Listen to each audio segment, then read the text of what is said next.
Hello friends, welcome to let's uncomplicate myself Geeta. आज हम discuss करेंगे क्लास 6 की एनसीईआरटी बुक में ज्योग्राफी का चैप्टर 4 जो है आज हम पढ़ेंगे। इससे पहले चैप्टर 1 2 3 तक जो है हमारा कंप्लीट हो चुका है। ज्योग्राफी की प्लेलिस्ट बनी हुई है, वहाँ पे जाकर जो है आप इन चैप्टर को पढ़ सकते हैं। साथ ही क्लास 6 की जो हिस्ट्री पूरी कंप्लीट हो चुकी है, उसका हैंड रिटन नोट्स जो है आपको मिल जाएगा। हिस्ट्री की भी एक प्लेलिस्ट बनी हुई है, वहाँ से आप जो है उसको भी देख सकते हैं। तो चैप्टर 4 जो है मानचित्र में हम पढ़ेंगे कि मानचित्र के कितने प्रकार हैं, किस तरीके से पृथ्वी पर जो भी स्थान है उनकी वास्तविक जो दूरी है किस तरह से मानचित्र पर एक कागज पर दर्शाया जाता है, इसको जो है हम समझेंगे। और इनके लिए क्या क्या प्रतीक चिन्ह प्रयोग किए जाते हैं, जैसे कि अगर हमें घर को दिखाना है, हमें रेलवे लाइन को दिखाना है, ये सब चीज़ें जो है हम पढ़ेंगे। तो चैप्टर जो है ये बहुत ही इंटरेस्टिंग है, ध्यान से पढ़िएगा। चैप्टर तो इजी है लेकिन इससे क्वेश्चन बहुत इंपॉर्टेंट बनते हैं और घुमा देते हैं, इसलिए चैप्टर अच्छे से देखिए और वीडियो अंत तक देखिएगा। और अगर एक बार वीडियो देख लेंगे तो आपको बहुत सारी चीज़ें जो है क्लियर हो जाएंगी। अब हम स्टार्ट करते हैं। चैप्टर 4 जो मानचित्र है, सबसे पहले अगर हमें पूरी पृथ्वी का अध्ययन करना है तो उसके लिए जो है ग्लोब हमारे लिए काफ़ी कारगर साबित होता है, क्योंकि ग्लोब पर जो है हम महाद्वीप और महासागर को अच्छे से दिखा सकते हैं। लेकिन अगर वहीं हम जब पृथ्वी के केवल एक भाग का, जैसे कि अपने देश में कौन कौन से राज्य हैं, कौन कौन से जिले हैं, शहर है या गांव, इनके बारे में अध्ययन करना है तो ग्लोब उतना जो है अच्छा साबित नहीं होता, उतना उपयोगी साबित नहीं होता। उसके लिए जो है हमें मानचित्र की सहायता लेनी पड़ती है। उसके लिए जो है मानचित्र हमारे लिए काफ़ी उपयोगी साबित होता है। तो मानचित्र है क्या? मानचित्र जो है पृथ्वी की सतह या इसके एक भाग का पैमाने के माध्यम से जो चपटी सतह पर खींचा गया चित्र है। मानचित्र क्या है? पृथ्वी की सतह या इसके की कोई भी भाग हो, उसको पैमाने के माध्यम से एक कागज पर या चपटी सतह पर जो है खींचा गया चित्र है। तो ये हो गया हमारा मानचित्र। अब हम समझते हैं कि मानचित्र जो है कुछ मानचित्र एक छोटे क्षेत्र को या कुछ तथ्यों को जो है दर्शाता है। अगर हम यहीं पर अगर बात करें एटलस क्या होता है, तो देखिए, जब बहुत सारे मानचित्रों को मिलाकर एक किताब बना दी जाती है, बहुत सारे मानचित्रों को एक साथ रख दिया जाता है, तो उसको जो है एटलस बोला जाता है। एटलस की वो बुक बन जाती है। तो बहुत सारे मानचित्रों को जब एक साथ मिलाकर किताब बना दिया जाता है तो वो क्या कहलाता है? एटलस। वो कहलाता है हमारा एटलस। अब आगे देखते हैं। मानचित्र से जो है एक ग्लोब की अपेक्षा हमें ज़्यादा जानकारी प्राप्त होती है। ग्लोब जो है जहाँ केवल महासागर और महाद्वीपों के बारे में बताता है, वहीं पर मानचित्र जो है किसी भी देश को ले लेते हैं तो उसके उसके राज्य कौन से हैं, उसके ज़िले कौन से हैं, उनके जो है कौन कौन से शहर हैं, तो इन सब चीज़ों को जो है विस्तृत रूप में जानकारी देता है। तो मानचित्र जो है, मानचित्र से एक ग्लोब की अपेक्षा हमें ज़्यादा जानकारी मिलती है। तो मानचित्र और ग्लोब को अगर दोनों में डिफरेंस पूछा जाए तो वो आप अच्छे से बता पाएंगे। और मानचित्र जो है कई प्रकार के होते हैं। सबसे पहले देखिए कि भौतिक मानचित्र क्या होता है? जब पृथ्वी की जो प्राकृतिक आकृति है, जैसे पर्वत, पठार, मैदान, नदी, महासागर, इन सबको दर्शाना हो तो ये जो है भौतिक मानचित्र कहलाते हैं। भौतिक या उच्चावच मानचित्र इन्हें कहा जाता है। ये दोनों ही नाम पता होना चाहिए कि भौतिक या उच्चावच मानचित्र क्या है। तो वो मानचित्र जो पर्वत, पठार, मैदान, नदी और महासागरों को दर्शाते हैं, उन्हें क्या कहा जाता है? भौतिक मानचित्र। राजनीतिक मानचित्र, राजनीतिक से ही समझ में आ रहा है, जिसमें राज्यों के बारे में, नगरों के बारे में, शहर, गांव या विश्व के विभिन्न देशों या राज्यों और उनकी सीमाओं को दर्शाने वाला जो मानचित्र होता है, उसे जो है क्या कहा जाता है? राजनीतिक मानचित्र। आगे देखते हैं, तीसरा जो मानचित्र होता है वो थीमेटिक मानचित्र होता है। दो तो आप लोगों को पता ही होता है, हमेशा जानते हैं, सब लोग जानते हैं कि भौतिक और राजनीतिक मानचित्र होता है कि एक फिजिकल मैप होता है और एक पॉलिटिकल मैप होता है, लेकिन एक थीमेटिक मानचित्र भी होता है। कुछ मानचित्र जो है विशेष प्रकार की जानकारी देते हैं, जैसे सड़क मानचित्र। अगर हम बात करें सड़क की, वर्षा मानचित्र वनों के बारे में बताते हैं, उद्योग आदि के बारे में बताते हैं। तो इन मानचित्रों को क्या कहा जाता है? थीमेटिक मानचित्र। मानचित्र के जो है 3 प्रमुख जो है फैक्टर होते हैं। ये आपको जानना बहुत ही, आगे जो है बहुत सारी इंपॉर्टेंट चीज़ें हैं और बहुत छोटी छोटी चीज़ें हैं जो कि आपको समझना होगा। तो देखते हैं, मानचित्र के 3 फैक्टर होते हैं, मतलब 3 घटक होते हैं। एक होता है दूरी, दिशा, प्रतीक। तो इन तीनों चीज़ों को जो है ध्यान में रख कर जो है हमें एक मानचित्र तैयार करना पड़ता है। किसी भी जगह या स्थान या किसी भी राज्य या किसी भी देश के बारे में अगर हमें मानचित्र पर दिखाना है तो इन तीनों ही चीज़ों को जो है हमें देखना पड़ता है। तो सबसे पहले हम दूरी की बात करते हैं। दूरी क्या होता है? देखिए, पूरे विश्व या उसके एक भाग को छोटे से कागज के एक पन्ने पर अगर दर्शाया जाता है तो यह कह सकते हैं कि मानचित्र जो है छोटे पैमाने पर खींचे जाते हैं। अगर हमें मान लो कि एक पूरे विश्व को या उसके एक भाग को एक मानचित्र पर एक छोटे से पन्ने पर दिखाना है तो वो हम कैसे दिखाएंगे? तो उसको जो है हम छोटा पैमाना करके जो है इनके लिए मानचित्र के लिए जो एक पैमाना तैयार किया जाता है, वो मैं समझाऊंगी। एक पैमाना बनाया जाता है, उसके हिसाब से जो है इन मानचित्र को खींचा जाता है। तो मानचित्र को जो है अगर बड़े देश के बारे में बताना है या उसके भाग के बारे में, तो मानचित्र को छोटे पैमाने में खींचा जाता है, क्योंकि वो पूरा जगह तो हम नहीं अगर दिखा सकते मानचित्र पर, लेकिन इसे इतनी सावधानी से खींचा जाता है कि वो इस तरीके से उन्हें छोटा किया जाता है ताकि स्थानों की जो बीच की दूरी है वो वास्तविक बनी रहे। अब ये कैसे होता है? जब कागज पर एक छोटी सी दूरी या स्थल की बड़ी दूरी को व्यक्त करती हो, अगर एक कागज है, इस कागज पर जो है एक छोटी दूरी स्थल की बड़ी दूरी को व्यक्त करती हो, तो इसको जो है इस उद्देश्य के लिए एक पैमाना चुना जाता है। अब पैमाना कैसा होना चाहिए? पैमाना जो है स्थल पर वास्तविक जितनी भी वास्तविक दूरी होगी तथा मानचित्र पर जो दिखाई गई दूरी होगी वो उसका उनके बीच का जो है अनुपात होता है। मान लीजिए अगर हमें दिखाना है 800 किलोमीटर, तो ये 800 किलोमीटर एक मैप पर खींचना संभव नहीं है। तो इसको जो है हम कैसे दिखाएंगे? 800 किलोमीटर को हम क्या करेंगे? 8 सेंटीमीटर में दिखाएंगे। तो इसको हमने क्या किया? अगर जो वास्तविक दूरी है, वास्तविक दूरी को जो और उसके बीच का जो अनुपात है, वास्तविक दूरी बटे अनुपात के जो बीच का जो अनुपात है, उसको जो है हम दिखाते हैं। तो इसको हम कह सकते हैं कि अगर हमें 100 किलोमीटर दिखाना है तो उसको हम कितने में दिखाएंगे? 1 सेंटीमीटर में। तो अगर हमें 800 किलोमीटर को दिखाकर हमने 8 सेंटीमीटर में, क्योंकि मैप पर जो है जो बड़ी दूरी है उसको हमें छोटा पैमाना उसका वो जो है लाना पड़ेगा, छोटे पैमाने को रूप में हमें जो है उसे व्यक्त करना पड़ेगा। तो 800 किलोमीटर को जो है हमने 8 सेंटीमीटर में दिखाया, तो 100 किलोमीटर कितने के बराबर होगा? 1 सेंटीमीटर के बराबर। तो इसको देखिए, यहाँ पे उदाहरण में यही बताया है कि अगर हम आपके विद्यालय और आपके घर के बीच की दूरी, जो एक विद्यालय है और घर के बीच की दूरी है वो 10 किलोमीटर है, जिसे कि मानचित्र में 2 सेंटीमीटर की दूरी दिखाया गया है। अगर ये विद्यालय है और ये घर, इन दोनों के बीच की दूरी इस प्रकार, हमें इस प्रकार का पैमाना तय करना पड़ेगा कि जो उनके बीच की दूरी है वो जो है मानचित्र पर वही दूरी जो है यहाँ पर वास्तविक लगे। तो वो उतनी तो हम नहीं दिखा सकते, तो उसके लिए जो पैमाना हमने तय किया कि 10 किलोमीटर की दूरी है, तो उसके लिए 2 सेंटीमीटर का यहाँ पे बीच में, तो वहाँ पे लिख दिया जाएगा कि 2 सेंटीमीटर इक्वल 10 किलोमीटर होता है। तो कोई भी अंदाज़ा लगा लेगा कि 1 सेंटीमीटर कितना है? 5 किलोमीटर के बराबर है। तो ये जो है वास्तविक दूरी जो है निकाल सकता है। तो वास्तविक दूरी बटे अनुपात, जो बीच का अनुपात है, वो जो है हमारा एक पैमाना तैयार किया जाता है। इसका अभिप्राय है कि मानचित्र 1 सेंटीमीटर का जो स्थल है वो 5 किलोमीटर को दर्शाएगा। तो यहाँ पर आप अब समझ गए होंगे। और कभी भी जो पैमाना है किसी भी मानचित्र के लिए बहुत ही महत्वपूर्ण होता है, क्योंकि उसी के द्वारा जो है हम वास्तविक दूरी को दिखा पाते हैं। अब आगे देखते हैं। अगर जब बड़े क्षेत्रफल वाले भागों जैसे महाद्वीप या देश को कागज पर दिखाना हो, तो उतनी ज़्यादा दूरी तो हम नहीं ले सकते, तब हम लोग जो क्या करते हैं, एक छोटे पैमाने का उपयोग करते हैं। जब बड़े महाद्वीप या देश को कागज पर दिखाना होता है तो कौन से पैमाने का? छोटे पैमाने का उपयोग करते हैं।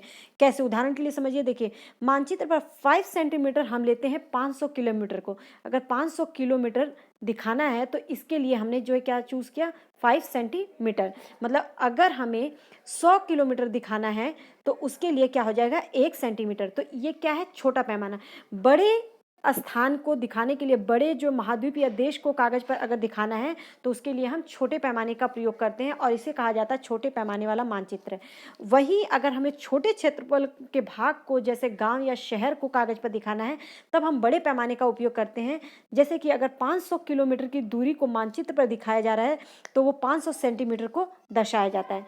जब छोटे वाले भाग को दिखाना हो मानचित्र पर तो बड़े पैमाने का प्रयोग करते हैं, और जब बड़े भाग को मानचित्र पर दिखाना हो तो छोटे पैमाने का प्रयोग करते हैं। मतलब अपोजिट होता है। हो सो ये अच्छे से क्लियर हो गया होगा। नेक्स्ट देखते हैं हम। अब यहाँ पे समझिए, यहाँ पे बात की गई है दिशा। इसको हम अभी इस चित्र को जो है समझेंगे। इस चित्र को अभी देखते हैं। ये चित्र को अभी हम देखेंगे। आगे देखते हैं। पहले दिशा। दिशा को पहले दिशा के बारे में पढ़ लीजिए कि दिशा क्या कैसे हम निकालते हैं, देखो उत्तर रेखा किसे कहा जाता है, हमेशा याद रखना जब आप मानचित्र देखते हैं या कोई भी चीज़ या डायग्राम कुछ भी बना होता है तो आप देखते होंगे मैप के ऊपर जो है एक तीर का निशान होता है। जो वो तीर का निशान जो आपको इस तरीके से दिखाया जाता है, कहीं पर अगर हम जैसे मैप हो या ग्राफ हो वहाँ पे आप देखते होंगे कि इस तरीके से एक निशान बना होता है। तो ये जो निशान होता है वो उत्तर दिशा की ओर क्या करता है, संकेत करता है।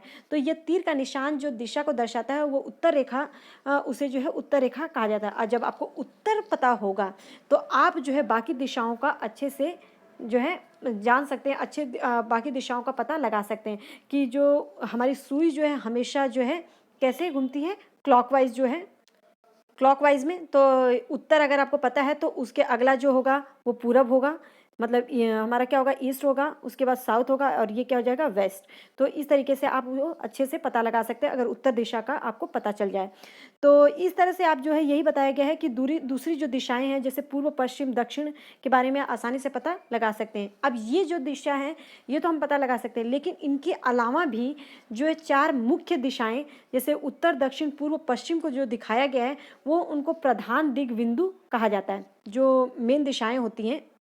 तो प्रधान दिग बिंदु में कितने 4 दिशाएं हैं हमारी, उत्तर दक्षिण पूर्व पश्चिम, ठीक है। अब इनके बीच में भी 4 दिशाएं दिखाई गई हैं, देख सकते हैं यहाँ पर। ये देखिए उत्तर और पूर्व के बीच में उत्तर पूर्व है, पूर्व और दक्षिण के बीच में दक्षिण पूर्व। इस तरीके से जो है इन 4 दिशाओं को के बारे में जो है आपको बताया गया है। अब यहाँ पे दिक् सूचक एक दिख रहा है। अब दिक् सूचक को समझिए यहाँ पे, और इससे पहले आप उस मेले मानचित्र को समझ लीजिए। जैसे कि आपको विकास के घर से सामुदायिक केंद्र या खेल के मैदान की दिशा क्या है, हमने दिशा के बारे में पढ़ा। तो दिशा से देखिए, अगर ये विकास का घर है, ये विकास का घर है, तो यहाँ से जो है सामुदायिक मैदान, खेल का मैदान कहाँ पर है, अगर ये विकास का घर है तो इसके घर से खेल का मैदान कहाँ पर पड़ रहा है, उत्तर पूर्व में। तो अगर आपको दिशा पता होगा तो ये अच्छे से आप जो है अच्छे से आपको पता लगा सकते हैं। और ये जो है ईवीएस वाला जो क्वेश्चन, ईवीएस का पार्ट है, मतलब जो पेपर 1 है, सी टेट का पेपर 1, उसमें बहुत पूछा जाता है। ये 6 क्लास के जो सी टेट पेपर 2 है उसके अंदर जो है सोशल साइंस में अभी तक तो नहीं पूछा गया, लेकिन ये पूछ सकता है क्योंकि क्लास 6 का ये टॉपिक है। तो इस तरीके से आप देख सकते हैं। आगे आपको पूछ रहा है दुकान से विद्यालय की दिशा, दुकान से, अब दुकान कहाँ पर है, हम देख सकते हैं यहाँ पे जो है दुकान कहाँ पर है, ये दुकान है। दुकान से विद्यालय की दिशा, तो कहाँ पे विद्यालय की दिशा पड़ रही है, ये पूर्व में। तो इस तरीके से आप दिशा का पता लगा सकते हैं। अब दिक् सूचक क्या होता है, दिक् सूचक की सहायता से भी किसी भी स्थान की दिशा का आसानी से पता लगा सकते हैं, क्योंकि ये जो दिक् सूचक होता है इसको जहाँ पर एक यंत्र होता है, जहाँ पर भी इसको रखेंगे, एक सुई उत्तर की ओर और एक सुई दक्षिण की ओर। जब ये आपको पता होगा तो बाकी दोनों दिशाओं का जो है आप पूर्व और पश्चिम का आसानी से पता लगा सकते हैं। तो जब भी इस यंत्र को जहाँ पर भी रखेंगे तो एक सुई उत्तर की ओर चला जाएगा और एक दक्षिण की ओर, तो इससे जो है बाकी दिशाओं को आसानी से पता लगा सकते हैं। तीसरा महत्वपूर्ण फैक्टर जो है हमारा, जो प्रतीक चिन्ह फैक्ट है, मतलब जो तीसरा घटक है वो है प्रतीक, और बहुत ही इंपॉर्टेंट है प्रतीक। देखिए क्या होता है, किसी भी मानचित्र पर कहीं किसी भी चीज़ का वास्तविक आकार हो या प्रकार हो, जैसे कि भवन है, सड़क, पुल, वृक्ष, रेल की पटरियाँ, उनको दिखा पाना संभव नहीं होता है। कहीं कभी हमें अगर मान लो रेलवे लाइन को जो है मानचित्र पर दिखाना है तो वो हम जो है नहीं दिखा सकते, तो उसके लिए जो है प्रतीक चिन्हों का प्रयोग किया जाता है। और ये जो चिन्ह होते हैं, इन चिन्ह के लिए एक निश्चित रंग होता है, इनका एक निश्चित चित्र होता है, रेखा का जो उपयोग किया जाता है, ये जो है इनको अंतर्राष्ट्रीय मान्यता प्राप्त होती है, तभी इन चिन्हों का प्रयोग किया जाता है। तो ये प्रतीक जो है कम स्थान में अधिक जानकारी प्रदान करते हैं। तो प्रतीक क्या होते हैं, कम स्थान में अधिक जानकारी प्रदान करते हैं। इन प्रतीक का इस्तेमाल करके जो है मानचित्र पर आसानी से जगहों को जो है खींचा जा सकता है। तो ये था प्रतीक के बारे में। आप ये जो है आपसे पूछ सकता है, ये चिन्ह दे सकता है, तो ये किसका है, देखो बड़ी लाइन, मीटर लाइन क्या होती है, इसको मीटर लाइन बोलते हैं। रेलवे स्टेशन इसको बोलते हैं। अब यहाँ पे पक्की सड़क के लिए ऐसा चिन्ह दिखाया गया, कच्ची सड़क। तो इन जो ये जो चिन्हों का प्रयोग किया गया है, जो ये दिखाया गया है, इनको अंतर्राष्ट्रीय मान्यता प्राप्त है। अगर ये लाइन ऐसे प्रयोग किया गया है तो इसको हम कुछ और अपने तरफ से नहीं नाम दे सकते हैं। इसको जो है क्या कहा जाएगा, केवल ये जो है प्रतीक चिन्ह उन्हीं के लिए जो है प्रयोग किए जाएंगे। जैसे तालाब है तो तालाब के लिए जो इन जलाशयों, नीले जलाशय के लिए जो जलाशय को अगर दिखाना है तो वो नीले कलर का दिखाया जाता है। तो अगर तालाब को देखो दिखाया गया तो तालाब ऐसे दिखाया गया है। नहर को किस तरह, सॉरी कुआं, नदी अगर है तो नदी को आपको ऐसे दिखाया गया है, ये कुआं दिखाया गया है, तालाब ऐसा दिखाया गया है, नहर को देखो किस तरीके से दिखाया गया है। तो इनको जो है अंतर्राष्ट्रीय मान्यता प्राप्त है। तो ये चीज़ें जो है आपको पता होनी चाहिए, और मानचित्र पर अगर जो वास्तविक चीज़ों को दिखाना हो तो इन प्रतीक चिन्हों का जो है प्रयोग किया जाता है।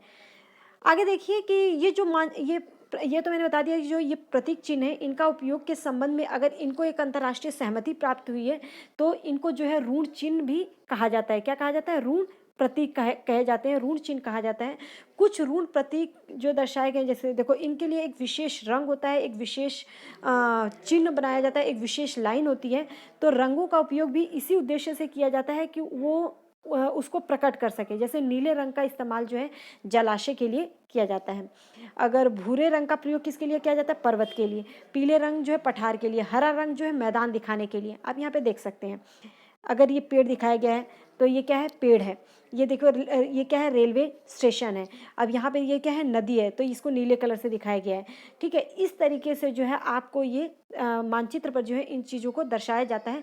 तो इससे क्या पता चलता है कि हम वास्तविक चीज़ को मानचित्र पर दिखा सकते हैं। आगे देखते हैं। देखिए रेखा चित्र क्या होता है? रेखा चित्र भी एक प्रकार का आरेखन है जो पैमाने पर आधारित न होकर ये हमारे याददाश्त पर आधारित होता है। इसको हम क्या बोलते हैं? स्थानीय प्रेक्षण पर ये आधारित होता है। जैसे कि अगर हमें कहीं जाना है, कभी कभी किसी भी क्षेत्र पर एक कच्चे आरेखन की आवश्यकता होती है। जैसे कि अभी मुझे यहाँ से मान लो मार्केट जाना है, लेकिन मुझे यहाँ पे मैं नई हूँ और रास्ता नहीं मुझे पता है, तो मैं किसी से पूछ कर कि हाँ यहाँ से दाहिने जाना है, फिर वहाँ से टी पॉइंट आएगा तो उससे बाएं मुड़ना है। तो इस तरीके से मैं एक रेखा चित्र बना लूँगी और वहाँ पे उस स्थान पे पहुँच जाऊँगी। तो ये क्या होता है? पैमाने पर आधारित न होकर हमारे याददाश्त पर आधारित होता है। तो इसकी आवश्यकता वहाँ के एक स्थान को दूसरे स्थान के सापेक्ष दिखाने के लिए किया जाता है।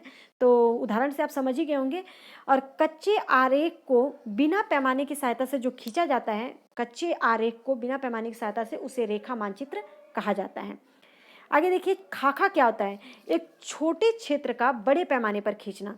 कोई भी एक छोटा सा क्षेत्र है, जैसे कि किसी भी क्षेत्र, एक कमरा ले लीजिए, उसकी आपको लंबाई पता करना है, उसकी चौड़ाई कितनी है, लंबाई कितनी है। अगर उसको जो है मानचित्र में दिखाया नहीं जा सकता तो उस समय जो है इस खाका का इस्तेमाल किया जाता है। एक छोटे क्षेत्र का बड़े पैमाने पर खींचा गया रेखा चित्र क्या कहलाता है? खाका। पूछा जाता है कि एक छोटे से क्षेत्र का बड़े पैमाने पर खींचा गया रेखाचित्र को क्या कहा जाता है या क्या कहलाता है? तो वो क्या होता है? खाका। तो एक बड़े पैमाने वाले मानचित्र से हमें बहुत सी जानकारियाँ प्राप्त होती हैं कि कुछ ऐसी चीज़ें होती हैं जिन्हें हम कभी भी जानना नहीं चाहते, जानना कभी कभी चाहते हैं। जैसे कमरे की लंबाई कितनी है, उसकी चौड़ाई कितनी है, तो इसे मानचित्र में नहीं दिखाया जा सकता, लेकिन वो खाका के माध्यम से जो है हम उसे पता लगा सकते हैं। होप सो ये चैप्टर जो है आपको अच्छे से क्लियर हो गया होगा। चैप्टर में कुछ भी मतलब कोई ऐसी चीज़ नहीं थी कि जो कि आपका अलग से है, इसको बहुत ज़्यादा समझाने की ज़रूरत, और जो जो चीज़ें समझाने वाली थी वो मैंने बता दिया है। अगर चैप्टर से आपको बेनिफिट लगे कि वीडियो आपके लिए यूज़फुल है तो प्लीज़ एक लाइक कर दीजिएगा, लोगों के साथ शेयर कीजिए, आपके साथ और लोगों को हेल्प मिल सके। चैनल सब्सक्राइब नहीं किया तो कर सकते हैं, यहाँ पे पूरा आपको जो है प्रैक्टिस करवाई जाएगी। अगर आपको लगता है कि ये चैनल हेल्पफुल है तो आप सब्सक्राइब कर सकते हैं और बेल आइकन को प्रेस कर लेना ताकि आने वाली डेली वीडियो की जो अपडेट है आपको मिल सके। Thank you.